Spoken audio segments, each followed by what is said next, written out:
Alright guys, welcome back. Video 4, Geometry. Today we're going to talk about the volume of a rectangular prism. This should probably be a review for everybody. You need reference sheet, the I-step reference sheet. You should have one. If you don't have it, you lost it, ask Mr. Williams for one.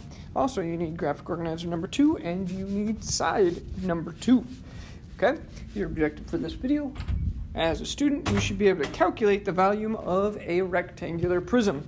Pretty easy. All right, but remember, you got to get all 4 points in your I-step, so how are you going to do that? Well, number 1, okay, you're going to go ahead and you're going to find what the formula is. And let's go back and look at that reference sheet real quick. If you do, I want you to pay very close attention. At the bottom of that reference sheet, it says the volume of a right rectangular prism is LWH or BH. Cross out that BH. That is actually weird. Do not use that. You won't understand that for a couple more years. If you really want to figure that out, come see me, but honestly, it doesn't matter. Just use length times width times height. All right, so let's go ahead and get started. Volume. All right, so we're talking about volume. So this time our formula has to start with V. Volume equals length times width times height. You need to go ahead and plug in those numbers. Volume equals, and it doesn't really matter which one it is as long as you get all 3. Okay, the length on this one is 7.4 times the width, which is 4.7, and the height, which is 5.9. And you need to go ahead and plug all those into your calculator if you have it. 7.4 times 4.7 times 5.9. And if you do that, you're going to get the volume is 205.202. And we need our label, and this label is also different because we are seeing a 3-dimensional model, and because that is the 3-dimensional model, and because we are finding volume, we have 3 things that we're looking for: length, width, and height. It is centimeters cubed. So this one is centimeters cubed because it looks like a cube. All right, moving on.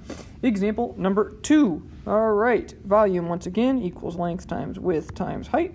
Volume equals 9.4 times 3, that's 3.03, same thing, times 4.1, and we're going to go ahead and multiply those together. So 9.4 times 3 times 4.1, and you're going to get an answer of 115.62. We need our label. It is inches, and that is cubed. Once again, 115 inches cubed. Oh, that's not inches. I'm sorry. That is meters. I can't read it.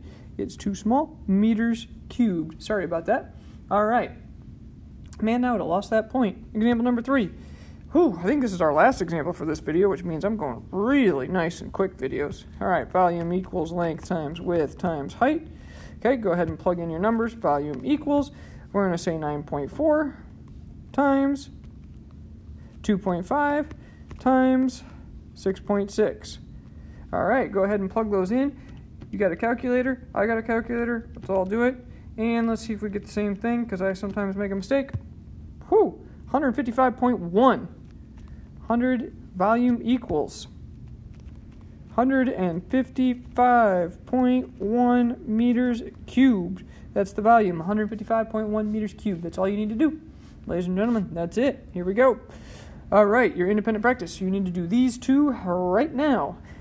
Go ahead and pause the video. Make sure you show all your work. You need to get all your points. Remember, show your formula. Plug the numbers into your formula. Then solve it and label it. Ladies and gentlemen, pause the video until you are ready. All right, I'm getting started, so hopefully you are done. I'm just going to give you your answers for these. If you got them wrong, you need to come see me. We'll figure out what in the world you messed up. So here we go. The first one, you should have gotten a volume of 199.874 inches cubed. And for the second one, you should have got a volume of 292.068 meters cubed. Well, ladies and gentlemen, those are your 2 independent practice. Hopefully you have them. Make sure you showed me all your work. Otherwise, you will not get your points on your graphic organizer. All right, last part. Here's your exit ticket. Remember, you can use your calculator. Ladies and gentlemen, good luck. Have a great one.